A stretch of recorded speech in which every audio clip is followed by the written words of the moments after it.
Live. Come on, YouTube. And there it is. We're live. How's everybody doing? Today we're talking about head ports and particularly the shape of the port and how does that affect or not affect power production. So the question for today is, does head port shape matter? Does it affect the power output? So the two examples we'll use, there obviously are others. Dinosaur in the house. So the two most obvious ones both come from Chevrolet because we have different shape ports that throughout history, even now. If we take a look at back in the days, the big block stuff. So we know that from back in the day, the performance-oriented big blocks all got the rec port head. So the big rec port heads that float a lot and made a lot of power. So all of our L78s and L72s and L88s and L89s in the oval port version. ZL1s, all of these motors got the big rec port heads, the ones that made all the power.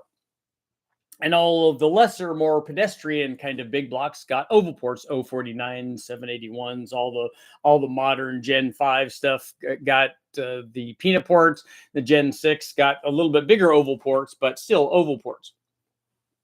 So even if it's not an accurate assessment, the performance heads were rec port and the non-performance heads were oval port.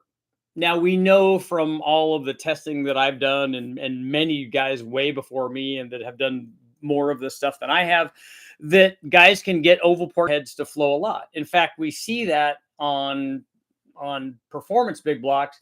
There was a transition from rectangular port heads to oval port heads or roval port heads because they were bigger ovals. And what they were trying to do was, we know from an airflow standpoint that a rectangular shape doesn't provide optimum flow.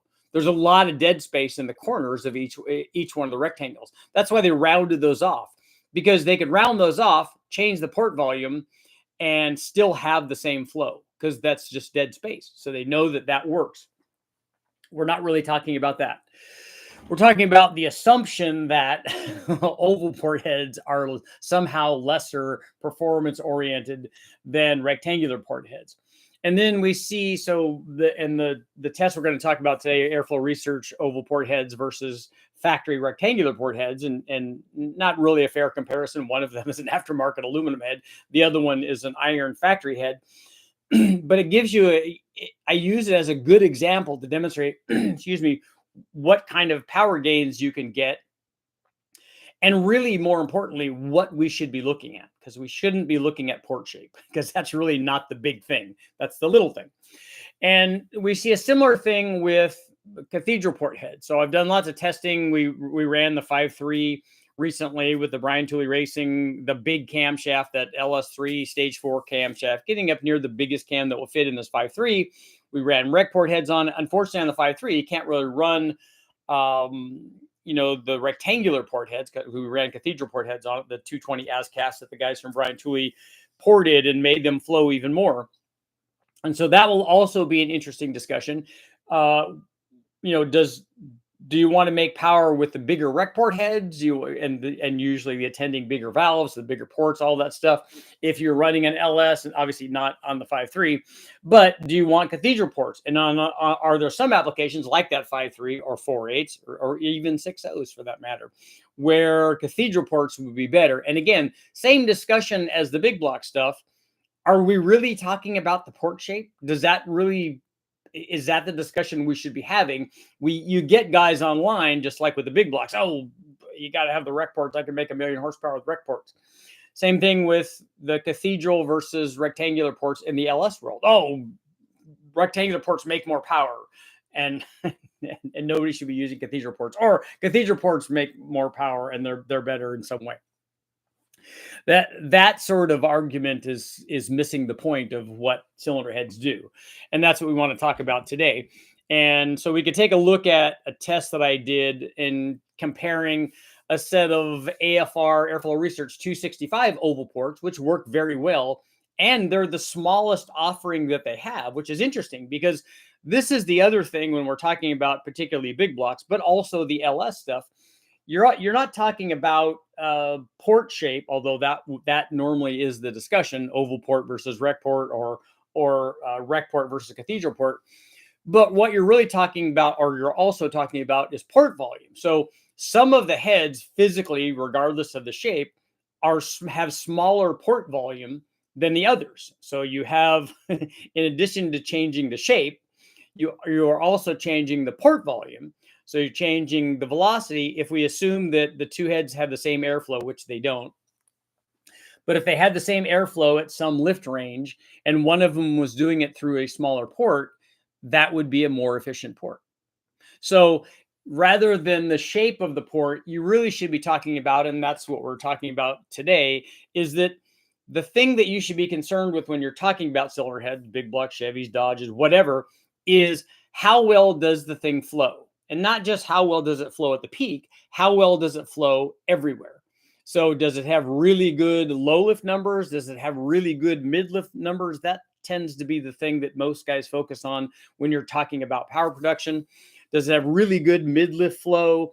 Does it also, then you can start looking at the smaller things. Does it have good flow relative to its valve size, i.e. a coefficient of discharge?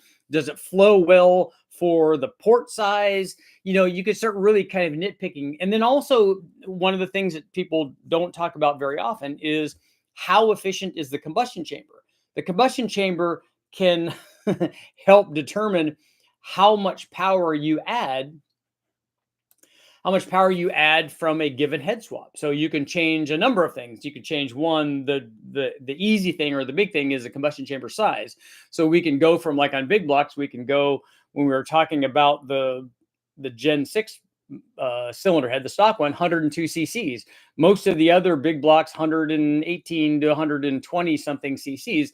So you got a big change just in chamber volume. That means a change in compression. That means a change in power.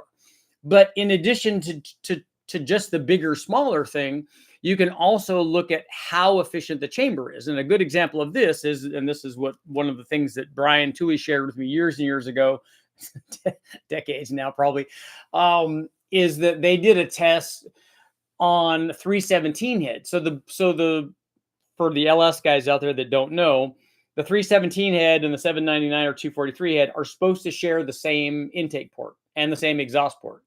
It's just that the 317 head has a bigger chamber.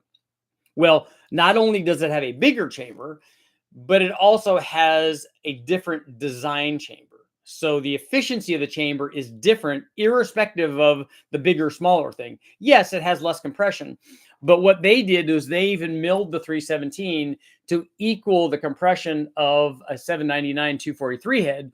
And then they did another back-to-back test on it. And the 243 head / 799 head still makes more power. Because not only is, once you equalize the chamber and the compression is the same, it's just not as efficient of a combustion chamber. It doesn't promote power production. And this is an important thing, particularly on the big block side. When we're talking about the airflow research heads, one of the things that they've done is they have very, very good combustion chamber designs. So if you're looking for an aftermarket head, make sure that you take that into consideration as well. Not just, I'm not telling you, I'm just not steering you to buy an airflow research head. But if you're looking at a performance head from Brodix or Dart or Airflow or Edelbrock or anybody that has performance big block Chevy heads, take into consideration the efficiency of the combustion chamber too, because it's going to help dictate not just the flow rate. It's because the chamber works with the port to change the flow, but also how effective is it at making power? Does it induce swirl? There's so much that goes on with the cylinder head change. And a lot of times people make the mistake of attributing that to one thing. So when I ran the test recently, or not recently, but not long ago, we did a comparison of an Airflow Research 265 oval port head versus a factory rec port head, which flowed very well. But the Airflow Research head was like 60 or 70 horsepower better. So it was a lot. And it was better everywhere, from down at 3,000 all the way out past 6,500, which is where you think, hey, maybe, and this one of these was aluminum, which we know makes less power than the iron heads, right? I don't believe that that's true. But the Airflow Research 265 head was small. it didn't flow a great deal more than the factory rec port head, at least not at peak lift, but made a lot more power everywhere. I mean, it was significant. It was up more than 50 foot-pounds of torque, and like I said, 60 or 70 horsepower better. So it was a huge change in power. And again, guys want to attribute that to, oh, oval port versus rec port. It's not that. It's you got to look at the other stuff. Look at the lift through the flow ranges. Look at the exhaust flow. Look at the chamber efficiency. Look at the valve sizes. Look at all the things. Forget about the port shape. Look at all the things that make a cylinder head a good cylinder head. All of those things that we listed, and you'll see it doesn't matter what the shape of the port is. We've run the guys at West Tech have run some of the airflow research heads and run some of the oval stuff, and made 900 to 1,000 horsepower, I think, with some of those. And so it doesn't have to be a rec port head on the big blocks to make lots of power. What it has to do is flow enough air to support that kind of power level. And the same thing on the cathedral port rec port sides. We talked about the 220 ASCAS heads that the guys from Brian Tooley Racing, the ones that they ported and now improved, so the flow is a good bit over 300 CFM, 320 to 30 CFM. So it's a lot. And on our 5.3, we're not even taking advantage of what that head has to offer. And that was going to be my other point, is that if you're thinking about putting cylinder heads, thinking about doing an upgrade, putting cylinder heads on your combination, don't be afraid to put a cylinder head that supports more power than you're going to be making. So like on our 5.3, we've got cylinder heads that are 650 or 700 horsepower NA heads. They'll support that much. And we have them on a 550 horsepower motor. That we haven't left. I mean, if we could make more motor, we could make more power, and that's possible with more camshaft and more, better oiling and more compression and all these things. Certainly more displacement would help a lot, but don't be afraid to do that. And I remember telling guys about that when I did all the cylinder heads way back on the 5-liter Ford stuff, and we tested all these heads. And they're like, yeah, but the Airflow Research 185 heads or the Edelbrock heads or the Dart heads or the whatever heads, but they flow so much. They flow so much more than a stock head does, than a stock 5-liter head. That's true. So isn't that going to make them soft down low? No, it does not work like that. Those two things do not equate. That's like the thought process of people that think throttle bodies do that too. Oh, I put a big throttle body on there, and so now it's going to make less power down low. That's not the way that they work. The throttle body is not dictating the low speed power. The low speed power production is totally a function of the intake manifold and the cam timing and the displacement and the compression and the header design, all of that stuff that actually affects low speed power. A throttle body does not do that. In fact, if you put a big throttle body on a combination like that, it's probably going to feel like it has a lot more low speed power, but only because now at a 25% throttle opening, you have so much more airflow. And so it'll feel like very, very responsive, sometimes too responsive on some of these really big throttle bodies. But at wide open throttle, and if we run a test at wide open throttle with a small throttle body and a big throttle body, the big throttle body has never in any of my testing ever lost any low speed power. It doesn't change the velocity, because it can't change the velocity of the air into a common plenum, into a runner, down past the valve and into the combustion chamber and affect cylinder filling that way. That's just not possible. So it's the same thing. If we put a set of Airflow Research heads or Dart Pro 1 heads or whatever on our small block Ford in that example, and we take the stock ones off and put those heads on, I don't recall ever seeing a combination that we put on there where we lost a bunch of low speed power because the head was too good.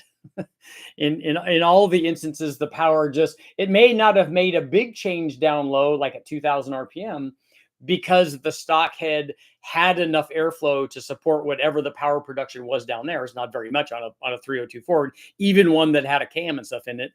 But the stock airflow was enough to support that. It's just not enough as we start going up. And that's what happens on a cylinder head upgrade, is that we start seeing gains increase.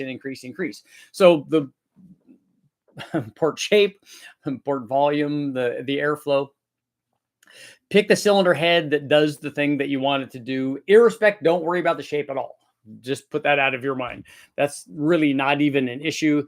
Just pick the head for the other things, average airflow, chamber efficiency, and look at where you're going to be running the head. If you pick a head that has really good peak numbers at 800 lift and you're running a 550 lift cam, that's not even something you really need to be concerned with, because you'd be never opening the valve enough to take advantage of all that extra airflow. And this is especially the case, and we've seen this on some ported heads where they got really big high lift numbers.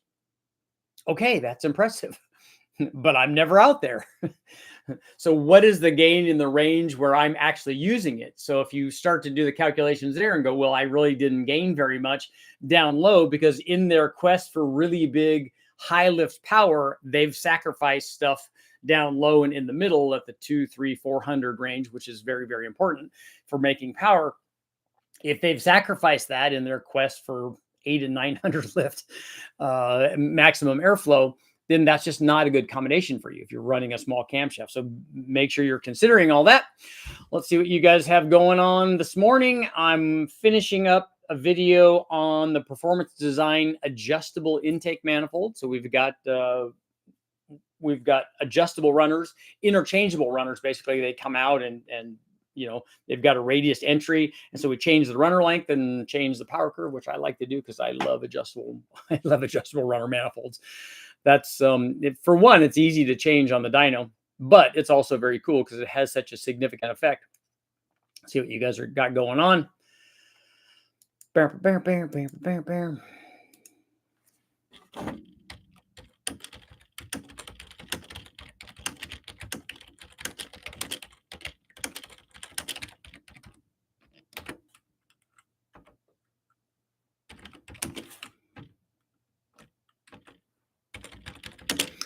Do rec port big block Chevy heads make more power than oval port big block Chevy heads?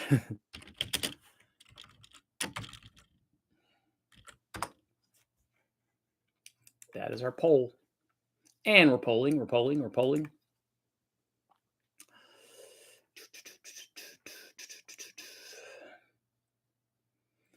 Turbo Sentra, Scott, Bobby, what's going on?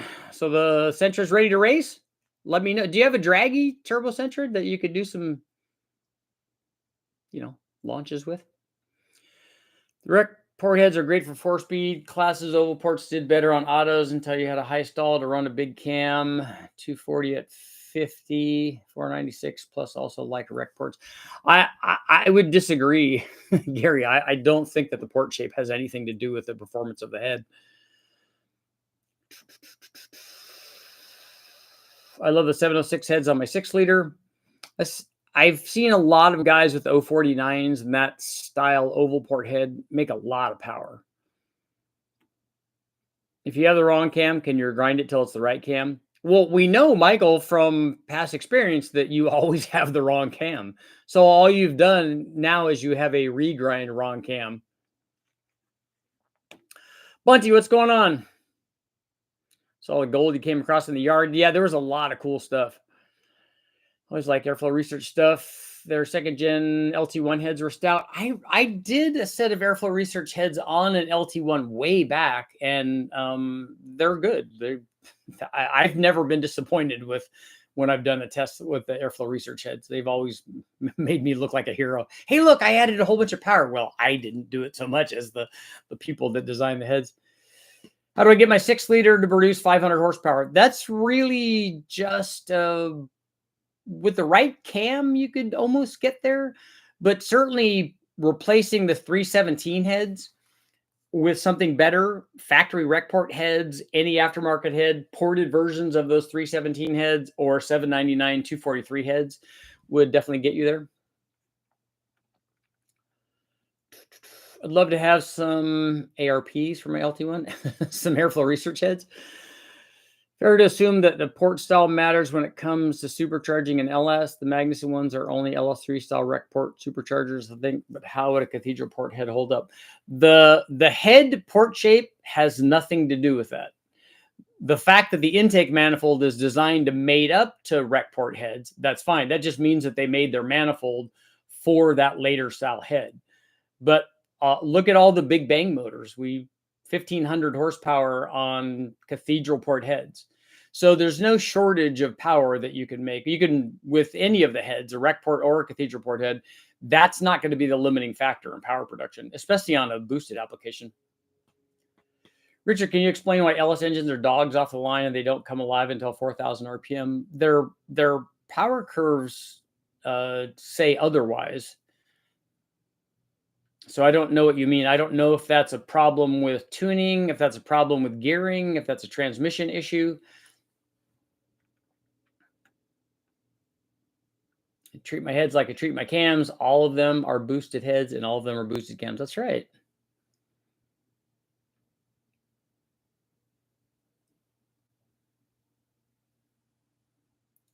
I gain more power with the closed chamber heads, with the big bore, slight chamber porting. Small bores like the open chamber head.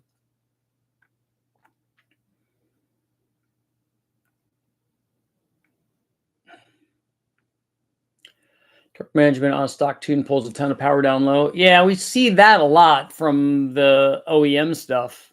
They want to save the transmissions.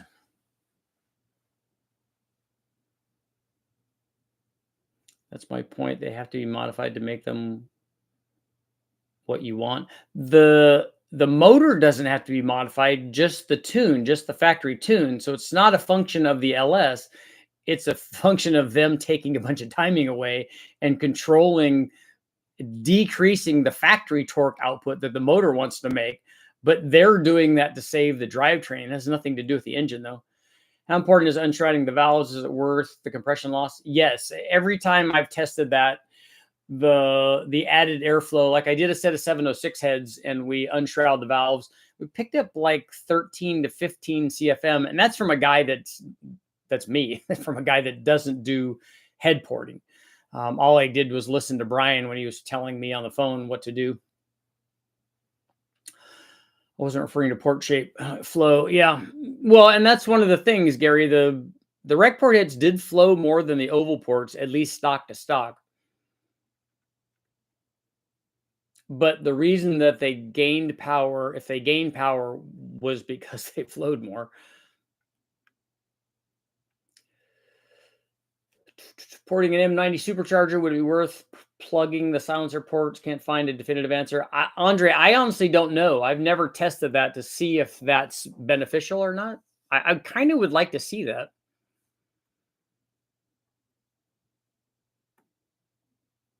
An oval port does not have dead spaces in the corners like square ports. Port shape matters. I'm not talking stock square to stock oval. Looking to put airbags on my 68 Oldsmobile Tornado. Are you doing that today? I was wondering if the ported M90 you had in the video yesterday would fit under the hood of a vehicle. It looked tall with the intercooler. That setup with the high ram and the intercooler and the M90 probably wouldn't fit under the hood of a truck, I don't think. But it will fit with the Holley low ram and the intercooler. Got to get back to work. Turbo Sentra, pulse timing, throttle opening, percentage versus RPM. Yeah, the factory can throw a number of different countermeasures at it, particularly if it's a later one that has a drive-by wire throttle body. They can do that. They can do timing. Just got my 243 heads back from TSP. F1A on a 6-liter. I hope this thing makes some big power. Yeah. Is it an F1A 94 or just an F1A? The junkyard Escalade 6 LQ9 should have followed you home. Yeah, all of those 6-liters would have been nice. That definitely would have been beneficial. Direct port heads make more power than oval ports. 66% are saying yes. Just an F1A. Okay. Well, you can get to the flow limit of that blower, certainly, with that combination. A 6-liter 243 heads. I'm hoping that it has a decent sized camshaft in it. Get on over to some live chat action.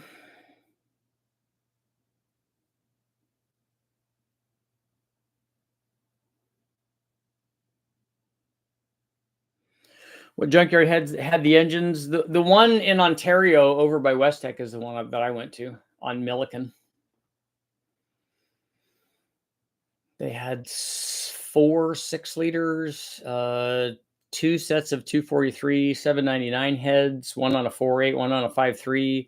There was a Cleveland there. There was a lot of cool stuff.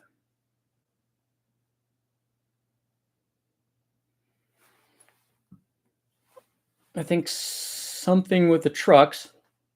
Not feeling very peppy. Is that the 5.3 power trucks come under geared 373s in my O2. 31, 32-inch tire isn't enough. You need some 4 series gears. Gears would definitely help it. Little off topic for Bunty, but I've been researching heads for 408 LS build. One day I'll have a supercharger, but until then I want solid NA power. Do I get heads made for the supercharger now and run it NA? There's nothing about a cylinder head that makes it for a supercharger.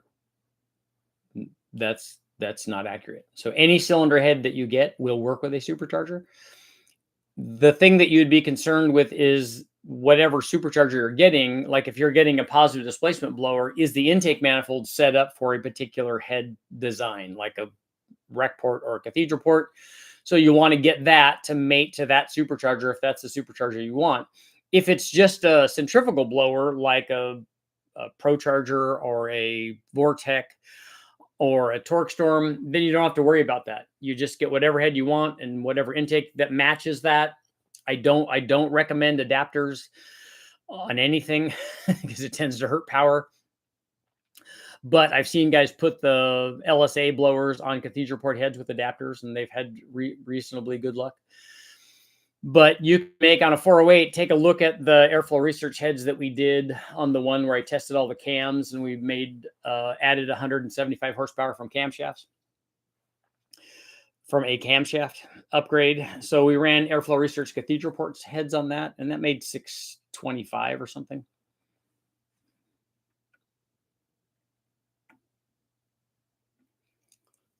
As is, do I get 2 sets of heads? You don't need 2 sets of heads. You just put whatever cylinder heads you want on there. Like I said, that will match the manifold, or if you're just using centrifugal, it doesn't matter. Just bought a turbo out of Ontario, California. Looking at some airbag kits, but I also want to get rid of the rear I-beam and leaf spring suspension. It's a lot of stuff.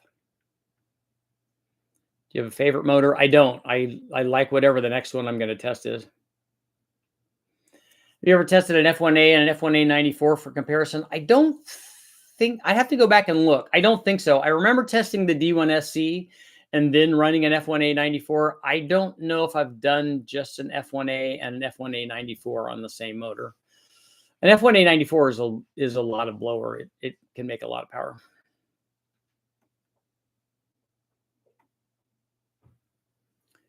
Correct. That's why I'm researching it that way, because it is a rec port style supercharger. So if it's a rec port style supercharger, you can run factory rec ports on it, factory ported rec ports on it, or something like an airflow research or a trick flow or any of the other aftermarket LS3 versions.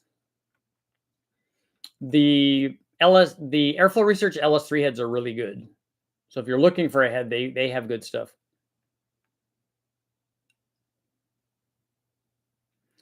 Do you go into autopilot and swapping parts on the dyno for multiple tests? Yeah, it's just, to me, it's just a time thing. I just have to make sure that I have the camera running and that I stop it in the right time. And because one of the things I'm concerned with while I'm doing the testing and doing the video is that I don't let the camera continue to run. Otherwise I got to stop because I don't have enough memory in my camera. So I have to stop, cut the video out to get rid of the part that the 5 minutes that I left it on, get rid of that stuff. So I want to make sure I stop and start it and use a minimal amount of, video time when I'm doing that. So that's one of the concerns while I'm testing it. Usually the stuff that I'm doing on the dyno, particularly with an LS, is, if you're swapping cams, it's just, okay, now I undo these and this, and this, do this, put that back in. Okay, go back there, put it all back together, and it works fine. I have 049 oval ports, 496, 950 Ultra, 10.5 to 1, 631 foot-pounds, 615 horsepower.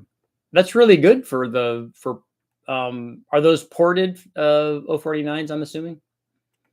I saw some tests somewhere that compared oval port to the same size head rec port and determined the oval port, like the 351 Cleveland, seemed best. I don't know where to find that article. I think a Cleveland is probably not a good example of that, but the Roval port stuff for big block Chevys definitely are a good way to go. And that was pretty common that they switched over to that. What's your favorite EFI intake for a 351 Windsor? I don't have one because I haven't done enough testing on them. But I think the one that would make the most power would probably be the high ram. Need the keychain camera remote. Yeah, I'm shooting it all on my phone though, but I have that for my other camera. I saw the news about Calvin's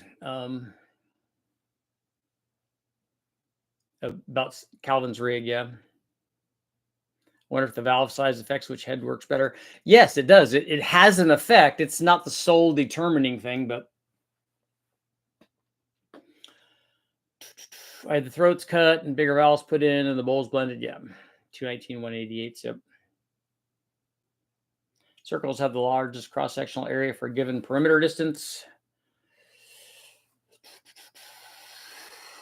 I see like AFRs, for example, they have different size, 243, 260. Why would I use 243 heads over 260 heads for a supercharger on the build up 4.8? Wouldn't that help get more power?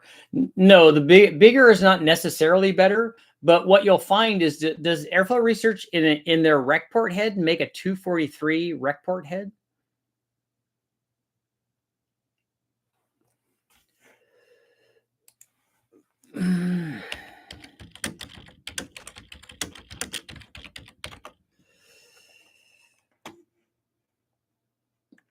Airflow Research. I thought that their rec ports were 260, but I can't swear to that.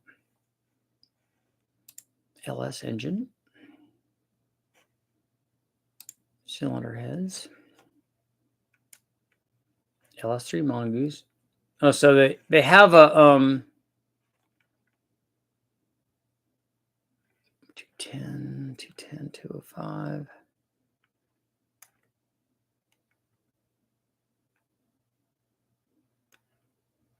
So they have Airflow Research has a 238 LS3, which is a rec port. They have an as cast one, and then they have a CNC ported one.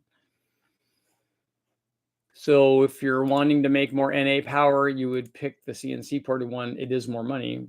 But honestly, I think even with the as cast heads, you could get to the maximum power output of that blower, depending on what blower you're putting on there.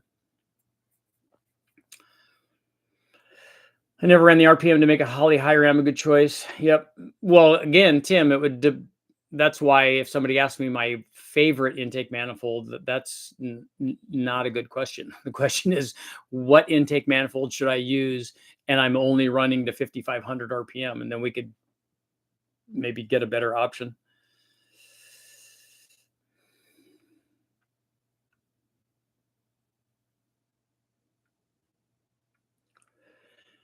Have you ever tried Cam Motion? Duration at 52, 62, 282 LS nitrous racing hydraulic roller. That's a really big cam. That would be a drag race only kind of cam. But I've never tried one. I don't know if I've ever run I've never run a 262 82 on any of the LSs that I've run. I think the biggest one I ran was around 260, 259, but it was a shelf cam from Comp, and we ran that on the 495 inch motor that I put together.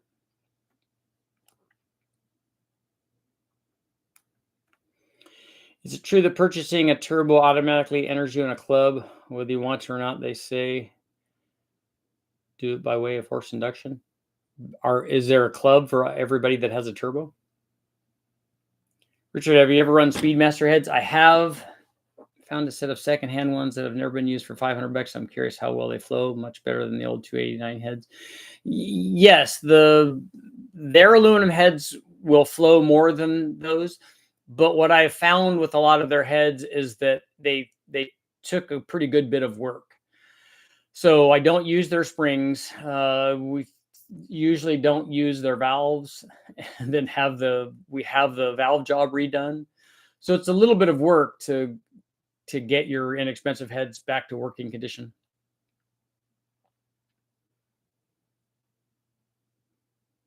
The Jags dual plane 351 Windsor has a nice usable RPM range for a decent price. Yeah, for a dual plane is the way to go if you're doing a carbureted one for, for 6,000 or less RPM.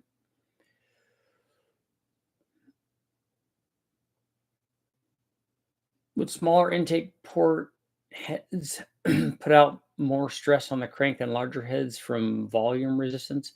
I don't think you're thinking about something that's not happening.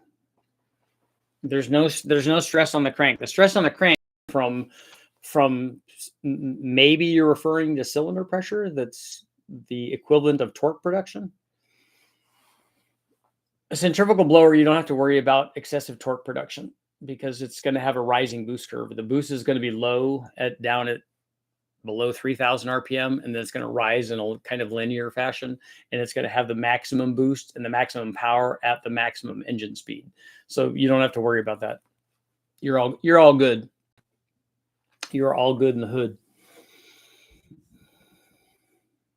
63%. Rec port big block Chevy heads make more power than oval ports. I should have also added, maybe we'll do that since we're halfway through.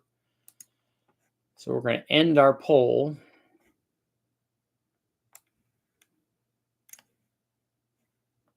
Why can't I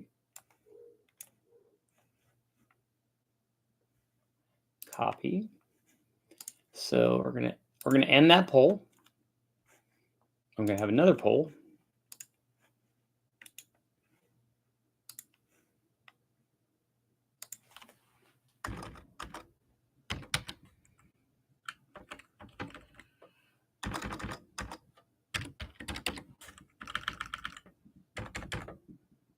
Make that easy. Copy and paste. Change a few words. Put a question mark. Okay, do rec port LS heads make more power than cathedral port LS heads? So,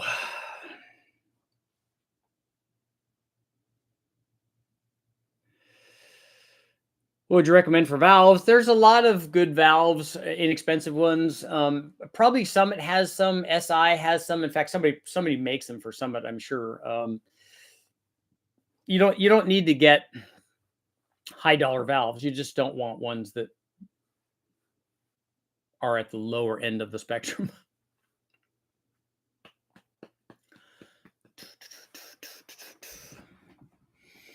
88%. We're rolling now. Taylor, what's going on? How's the D hybrid working?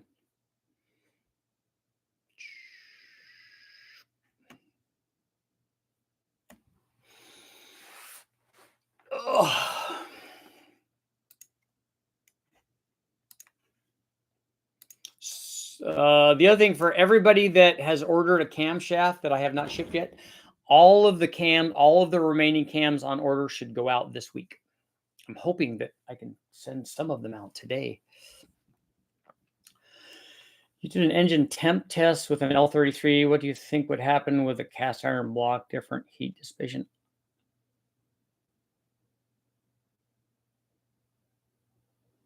The results would be the same. If we increase the temperature of the water, we would see a change in power. And then the thing about the iron block is it has more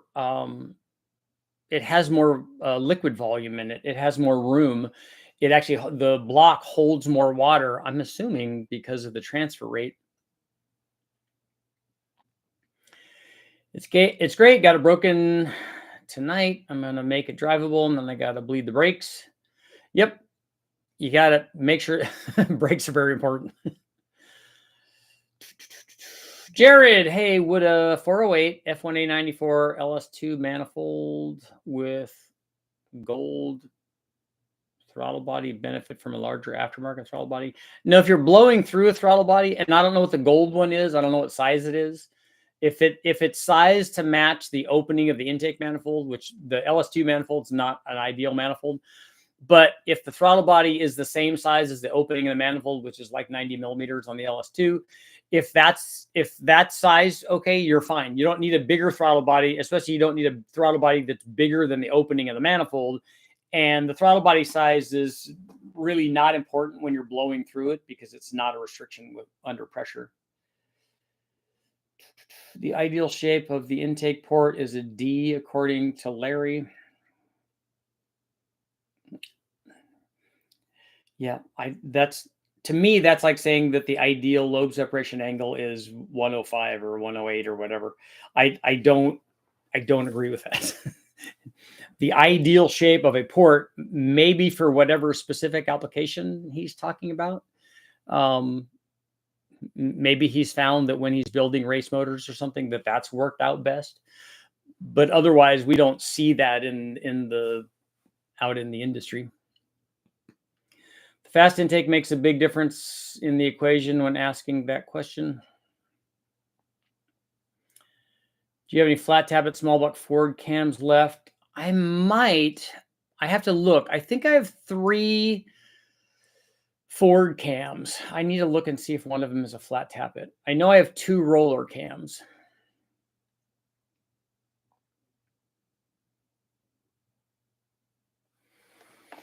I have some Gen 3 Hemi cams. And then I know I have LS cams. In fact, what's today? Today's Tuesday. So on Thursday, I am going to offer all of the used cams up. We're going to do that live. So I have a list of all of them, the list of all of the lift and duration numbers if you want, and then I need to get those out of my garage now.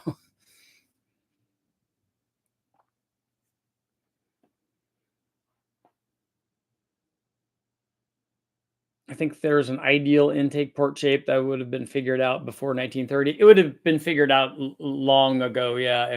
Because if you look back at all the things that people have tried, they have tried things, and the problem that I have when people make universal statements like that, for even if they're really, and that guy obviously is an expert at cylinder heads, but it's the same thing if what is the guys from Rare Morrison, and all of these guys are great guys and they know way more than I'll ever know. But it would be very unusual for somebody to say this thing universally works better than everything else. Because if that was the case, then everybody would have gone in that direction. Because I guarantee you that other people have tried stuff. If you look at the forms of racing, and even going way back, like it's not that the people back in the 40s and 50s and 60s and 70s didn't know how to test stuff and didn't have good ideas. There's lots and lots of sharp guys, and they made lots of power with the things that they had available at the time.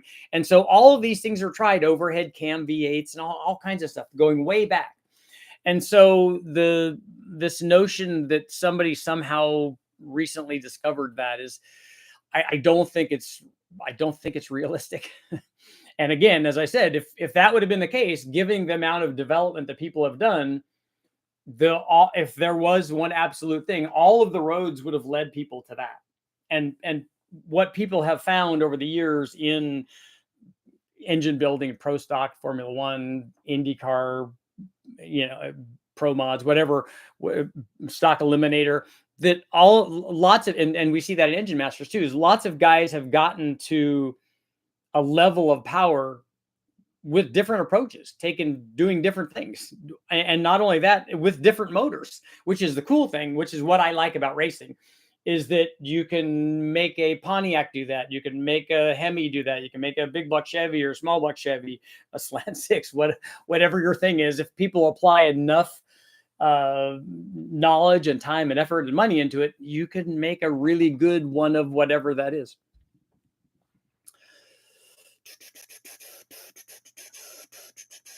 D-port exhaust, those were real common even back in the 60s. D-ports, did they go to the D-port stuff on the, was that just the later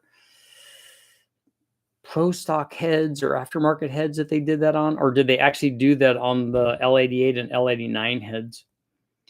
Ever since getting my L86, I've been fascinated with the Gen 5 port design. It's so much more extreme than a Cathedral. Yeah, I don't know that I would look at the port design as much as I would look at the flow figures through the lift ranges. Harry, I do try to keep up with the questions so that we can, everybody wants a turn. If I can answer it, I'll try. If you're building a 351 Windsor with an Edelbrock top end kit, but had the option to do AFR 185 heads instead of the Performer RPM, I would pick Airflow Research over those Edelbrock heads. I had really good luck with the AFR top end stuff that I did, but I don't know if mine was a Performer RPM. Is there a step up above that? It did well on the Junkyard 351. It made pretty good power, but you'd be hard pressed in the testing that I've done previously, and that was done a while ago. The Airflow Research head made more power than an Edelbrock RPM head did. Maybe they've adjusted those since then. I haven't tested them recently in the last decade.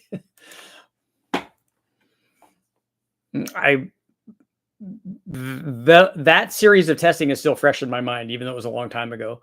And the whole time I was doing it, I'm like, I'm never doing this again. And then I did it with LS and did it with Big Block. And that's, 20, 30 sets of heads. It's a lot. It's a lot.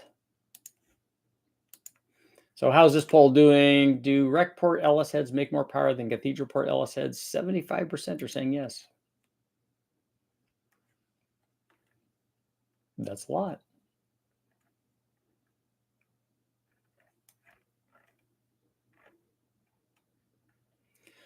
$455 Oldsmobile in the house.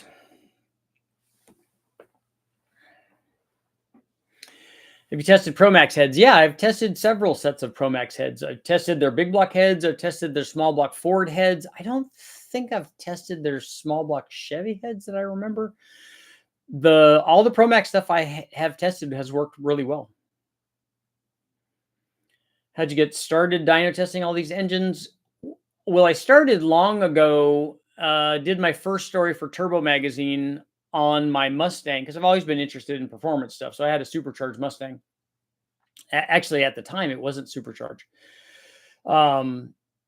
Kip from Turbo Magazine actually helped get me hooked up with the guys from Vortec and got a Vortec on it, because with the first year or two that I went out there, I went naturally aspirated. In fact, it was mostly stock with just open exhaust the first year. And that's the year that I think Pratt Cole won that year with the Testarossa. And I remember telling Kip, I did a story for him because somebody had written a story, and he said, well, can you look at this since you were there? And I said, yeah, I will look at it. And I said, this does not capture what was happening at the race. He said, okay, well, write some stuff down and we'll try to incorporate it. And I just rewrote the story, and then that started my career as a journalist. But I remember talking to him saying, look, somebody could win this race with a supercharged Mustang. I said, if we can make enough power to get this thing to run 175 or 180 miles an hour, which is not going to be that hard, I said, I could win this race with a supercharged Mustang. And I did one year. But then people really started stepping up their game. I mean, Big Red showed up and guys were bringing NASCARs and all kinds of stuff. So it pushed that away from the possibility of me running super fast with a Mustang or at that level. And then, but from then I just started doing testing, because I'm interested in I've always been interested in doing validation testing, like what happens and what works. And when I started so I was writing freelance. And then when I started on staff, my first question was, how do we evaluate what the advertiser is saying? This guy's saying that this exhaust is worth 18 horsepower. So how do we know that? Well, he said it is. I said, well, that's not enough. The readers need to know whether or not that guy is telling the truth.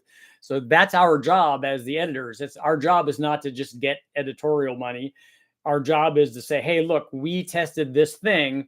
And the only way for us to test that is we could use a Vericom back in the day, or we could get on the chassis dyno. And then that just started it all for me. In your opinion, is intake runner length or taper more important for overall power band?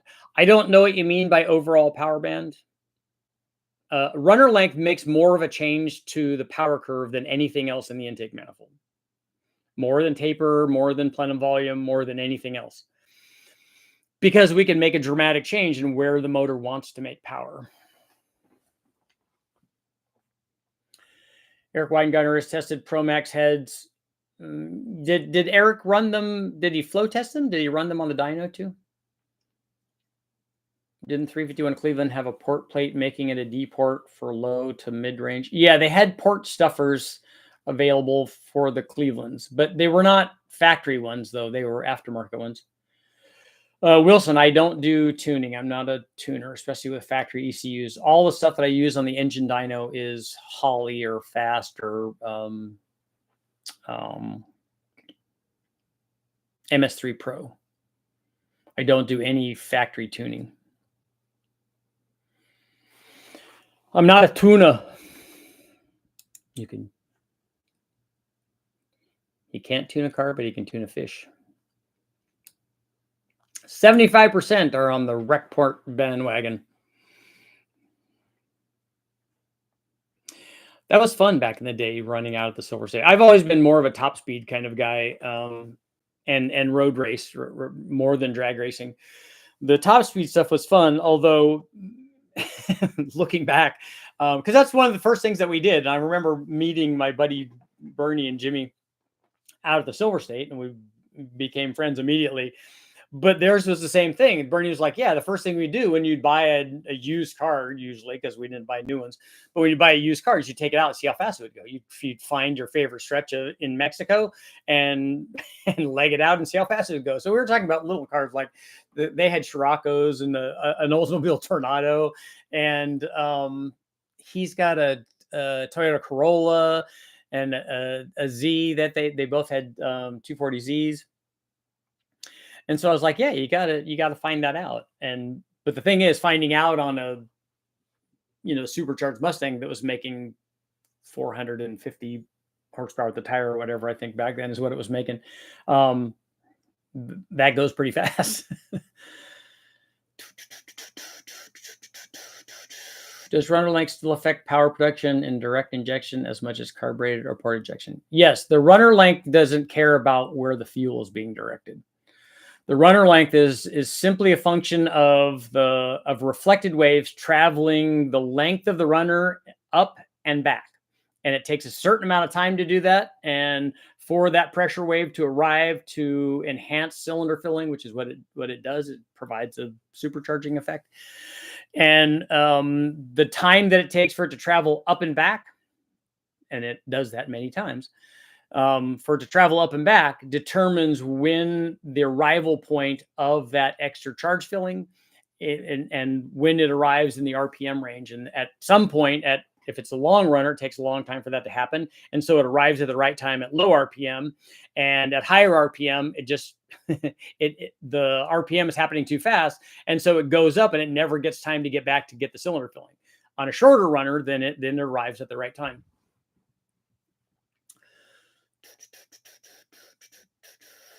I saw Promax LS 260 heads, but wanted to see flow and videos on it.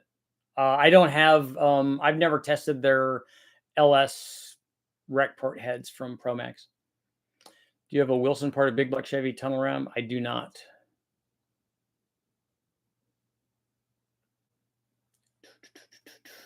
Getaway. He has flow tested them and has been dyno testing lately. Cool.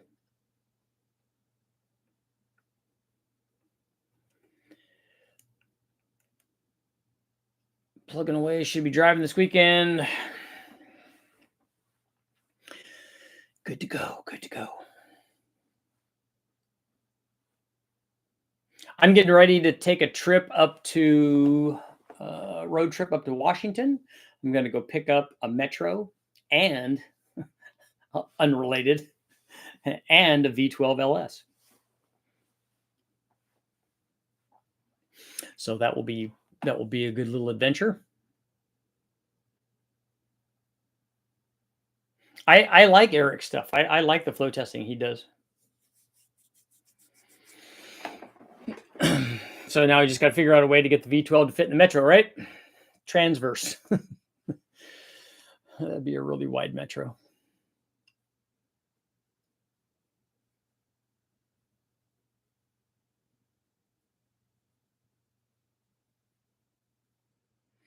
And Bunty, make sure that you don't nitpick yourself to death, that you don't keep learning new things and keep changing things. Just get it together and get boost on it and drive it around and be happy.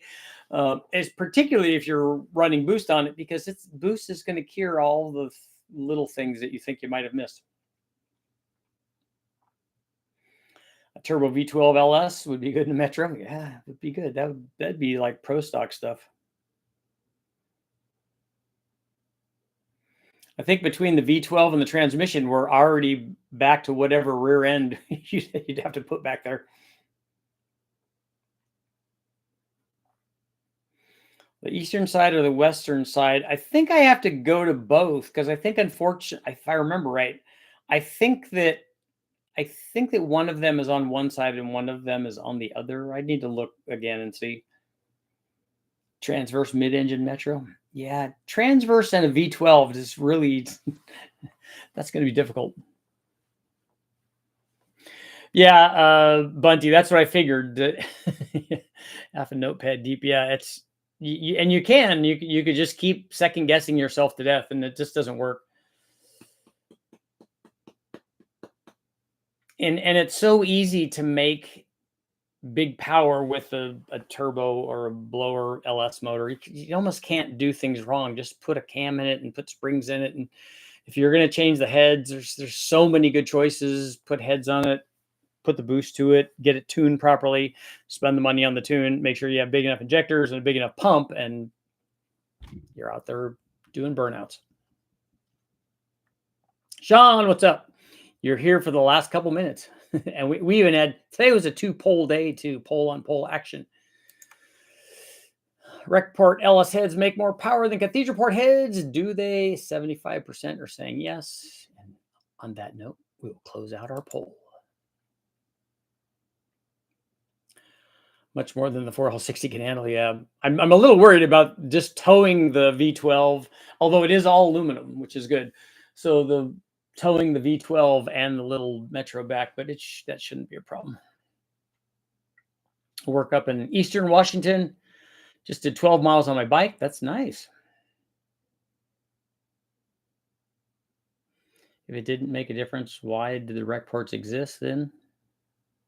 If what didn't make a difference? If the flow rate of the head didn't make a difference? One of those heads flows more than the other. There's a guy talking about putting transverse 4200 in a Fiero. That's like putting in a V12 in there. That's a pretty tall order. We should check out our junkyards. Yeah, I won't have any more room for junkyard motors, and I still don't have room for junkyard engines. LS7s or rec ports, yeah, it depends which. On both LS7s or rec ports, whether it's a big block, that's a rec port, or whether it's an LS, that's a raised rec port compared to an LS3.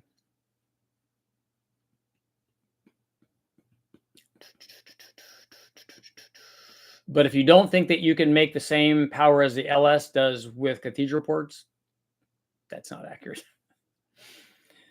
Thanks for all your wisdom, and thanks for the community for the input. Yeah, put it back together. Put it back. Get it. Don't get it right. Get it running. Got a replacement diaphragm for the GoPad yet? I was thinking you might be able to upgrade to a slide carburetor from a scooter or something. I think I could just get another carburetor, but I haven't fixed that yet. I haven't driven the GoPad. It's been a little rainy. I haven't driven the GoPad for a little while. I'm going to get a little vacuum pump and see if I can pressurize the fuel tank.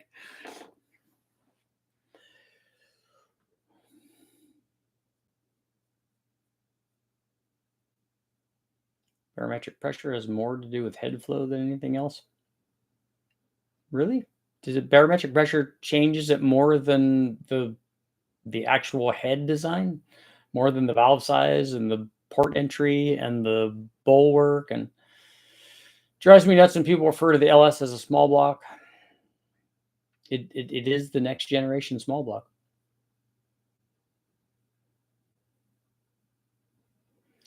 was thinking there's not too much point of having that style carburetor on our GoPed. No reason to run it upside down. Yeah, I don't think so.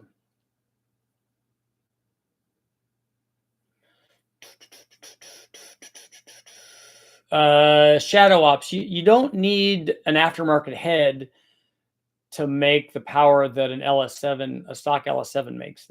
That would be pretty easy to do on a ported set of stock heads.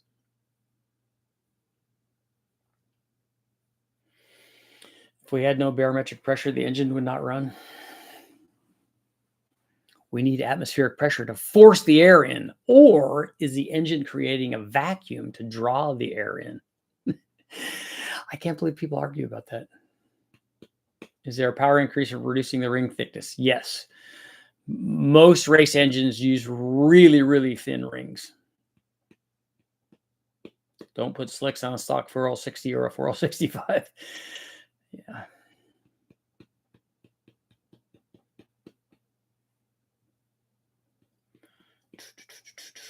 I know, Shadow Ops, I'm talking about cathedral ports. If you port a set of 243s, they will make more power than a stock LS7 head does.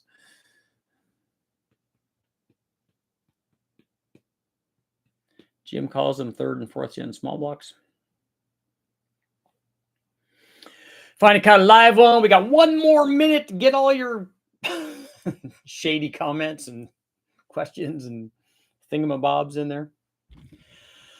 Have you ever tested fuel injector location? Yes, many, many, many times. In fact, I have a video up on moving the injectors from down near the head out to the entry of an IR manifold on a Honda. We had really good results with that, but we've done it on the Bonneville cars and stuff. It definitely makes power.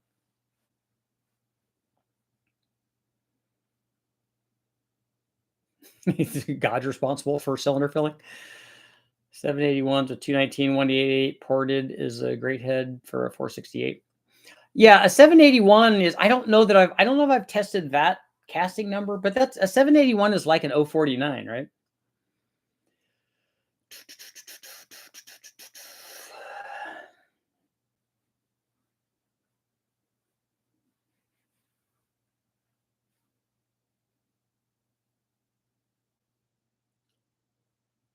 Putting my Kawasaki G5 engine back together, hoping I can blow smoke all over the neighborhood. That's not good. Mohammed, it depends on what ring you're going from and what ring you're going to as to the power gains. And then the other thing that they do, not just smaller, not just thinner rings, but also changing the tension of the ring. And then the surface contact and then the surface finish of the cylinder wall. It's a real science. Real sciencey stuff.